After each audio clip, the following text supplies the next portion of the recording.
Hello everyone, continue करते हैं। Lines parallel to same line. तो यहाँ पे हम लोग एक लाइन बना लेते हैं। Let's say this line is, इसको मैं मान लेता हूँ एल, और इसके पैरेलल एक और लाइन है,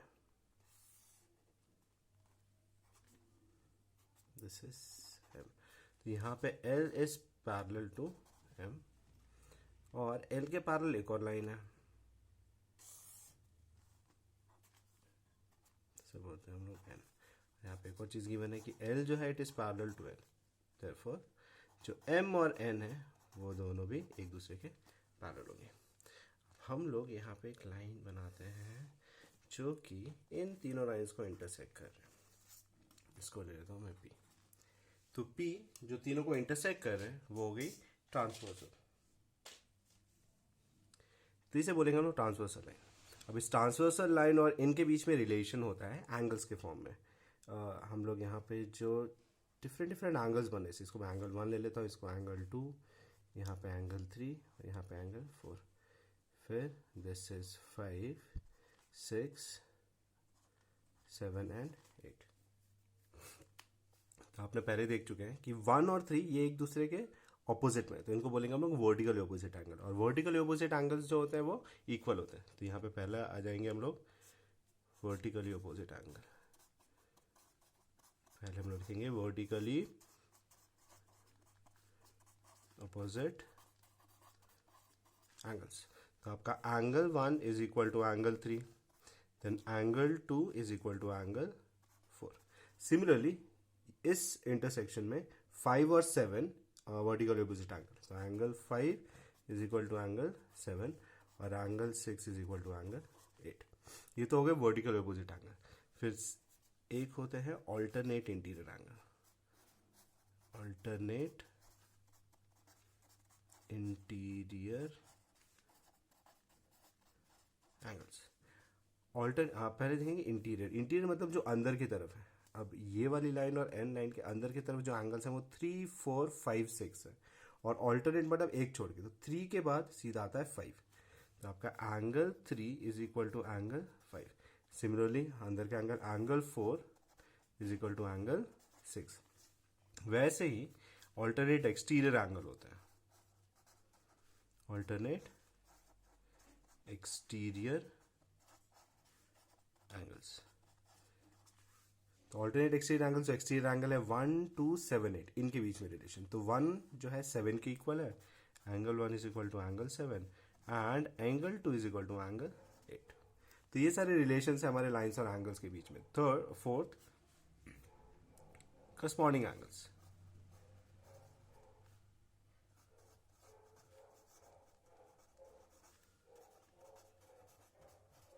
करस्पॉन्डिंग एंगल्स आप वो देखो जो एक ही डायरेक्शन में देख रहे हैं, जैसे एंगल 1 और एंगल 5। एंगल 1 भी इस साइड है और एंगल 5 भी इस साइड है, तो angle 1 is equal to angle 5। Similarly angle 2 और एंगल 6, तो एंगल 2 इक्वल टू एंगल 6। तो ये दोनों जो है करस्पॉन्डिंग एंगल्स और वो इक्वल होता है। Similarly angle 3 is equal to angle 7 and angle 4 is equal to angle 8। इसके अलावा होते हैं और 15 interior angles on the same side of transversal। अब ये इंटीरियर एंगल्स जो हैं, जो हमने देखे 3, 4, 5, 6 इंटीरियर एंगल्स है, और ये ट्रांसवर्सल के एक ही साइड में, जैसे यहाँ पे एक 4 and 5 है और 6 and 3। तो ये जो पेयर ऑफ एंगल्स है 6 and 3, they are interior angle on the same side of transversal. Same goes for angle 4 and angle 5। अब इनके बीच में रिलेशन ये होता है कि जो interior angles on the same side of transversal है, जैसे एंगल 4 और एंगल 5, ये दोनों जो होते हैं सप्लीमेंट्री एंगल्स होते हैं। Means angle 4 plus angle 5 is equal to 180 degree. Similarly angle 3 plus angle 6 is equal to 180 degree. तो ये है हमारे 5 type of pairs of angles. जैसे पहला है वर्टिकल ऑपोजिट एंगल्स, जो हम लोग ऑलरेडी पढ़ चुके हैं। फिर ऑल्टरनेट इंटीरियर एंगल्स, जब भी हम लोग कोई दो पेयर ऑफ पैरेलल लाइन बनाएंगे, तो जितने भी एंगल्स जो इंटीरियर में होंगे, एक ये वाला, ये दोनों हो जाएंगे ऑल्टरनेट इंटीरियर एंगल और ये दोनों का सम से इक्वल होगा। सॉरी, इन दोनों की वैल्यू सेम होगी। सिमिलरली ये दोनों एंगल की वैल्यू सेम होगी। ये हो गया alternate interior angle. Similarly alternate exterior angles में जो बाहर वाले एंगल्स हैं, ये और ये इक्वल होगा और ये एंगल इक्वल होगा। करस्पॉन्डिंग एंगल्स में जो सेम डायरेक्शन में देख रहे हैं, तो ये दोनों एंगल इक्वल है। सिमिलरली ये एंगल और ये एंगल ये इक्वल होंगे, तो इन दोनों का पेयर, इन दोनों का पेयर करस्पॉन्डिंग। और लास्ट पेयर जो है that is interior angles on the same side of transversal. ये हमेशा जो इंटीरियर एंगल्स होते हैं उनका सम 180 डिग्री होगा, means they are supplementary angles. चलो इस पे बेस्ड हम लोग एक्सरसाइज देख लेते हैं, that is exercise 6.2।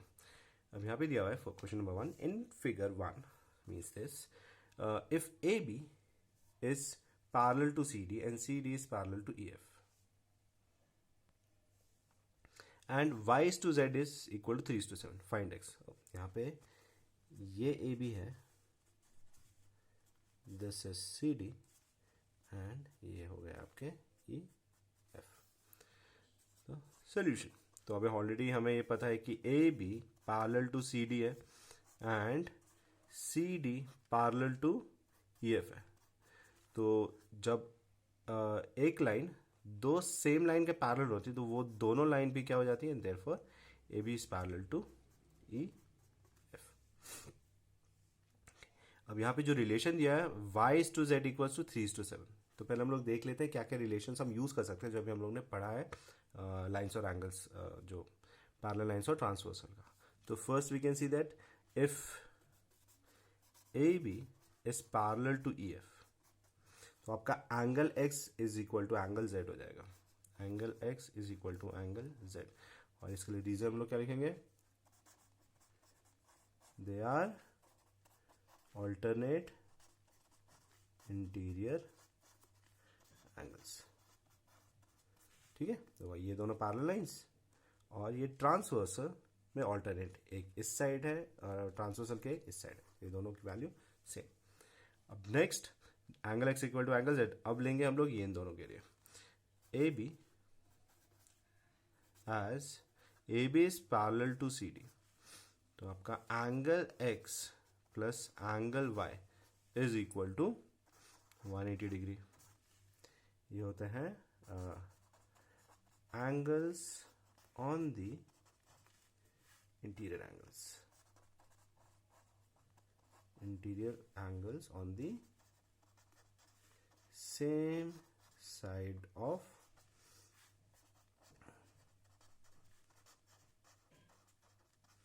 Transversal. Okay, but यहाँ पे एंगल x और एंगल z इक्वल है, तो मैं यहाँ पे लिख सकता हूँ angle z plus angle y is equal to 180 degree. Okay, अब यहाँ पे ले लेते हैं लेट, क्योंकि रेशियो दिया हुआ y to z का 3 to 7 में, तो let angle y and angle z be 3a and 7a respectively।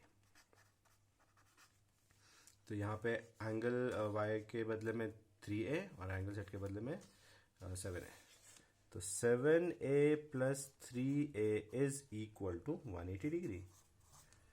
तो ये हो जाएगा आपका 10a is equal to 180 degree. a की वैल्यू हो गई 180 बाई 10, कैंसल, तो a इज इक्वल टू 18। और हमें निकालना था एंगल x की वैल्यू, जो पूछा है यहाँ पे वैल्यू ऑफ x, तो x हो जाएगा विच इज एंगल z, और एंगल z को हम लोगों ने लिया 7 है, मीन्स 7 इंटू 18, तो ये हो गया 56, 5, 126 degree.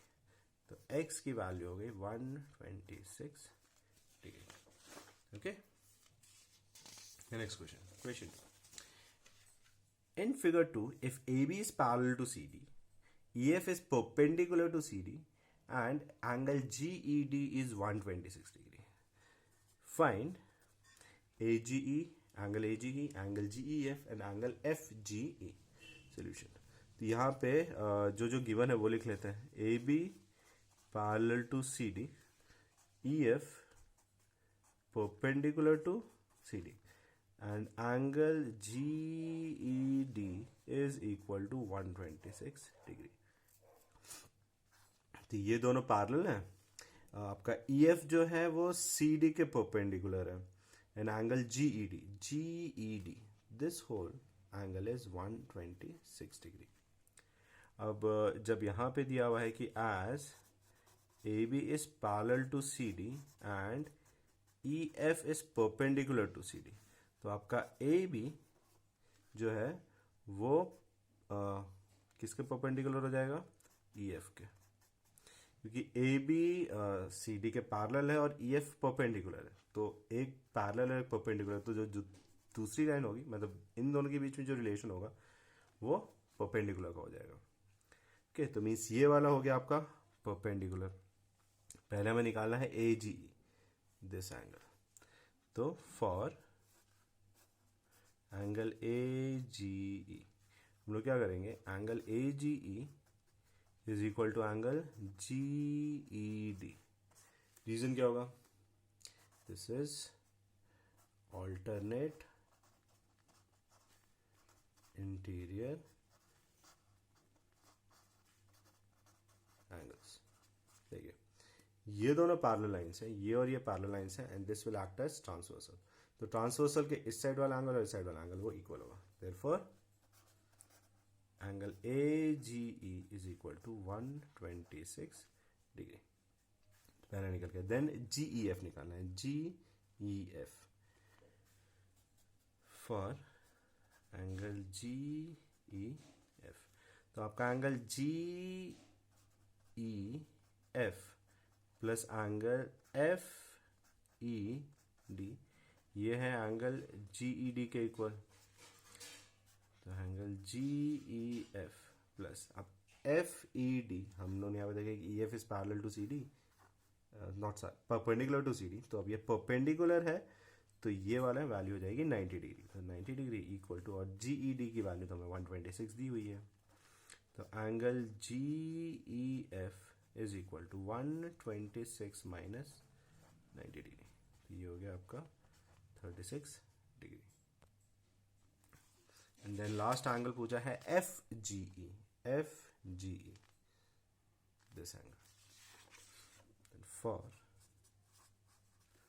Angle F G E, ये ट्रांसवर्सल के इस साइड में ये वाला एंगल है that is G E D, और एफ जी ई इस साइड में, तो ट्रांसवर्सल के एक ही साइड में और वो इंटीरियर में, तो ये दोनों हो गए interior angles on the same side of transversal. तो जो interior angles on the same side of transversal होते हैं वो सप्लीमेंट्री एंगल्स होते हैं, दैट इज 180 डिग्री। क्या लिखेंगे, reason interior angles on the same side of transversal। तो angle F G E plus G D की वैल्यू है 126 degree is equal to 180 degree. तो angle F G E will be equal to 180 minus 126।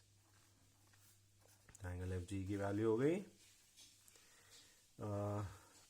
क्या रही, तो ये आ जाएगा 4, 7 minus 2 is 54 degree. तो ये एफ जी की वैल्यू, तीनों एंगल्स की वैल्यू आ गई यहाँ पे, angle A G E, angle G E F and angle F G E. तो इस वीडियो में बस इतना ही, कंटिन्यू करेंगे नेक्स्ट वीडियो में। अगर आपको इस वीडियो में कोई डाउट है प्लीज़ कमेंट सेक्शन में लिखें, और अगर आपको वीडियो पसंद आया तो इसे लाइक करिए, शेयर करिए और हमारे चैनल को सब्सक्राइब करिए। Thank you.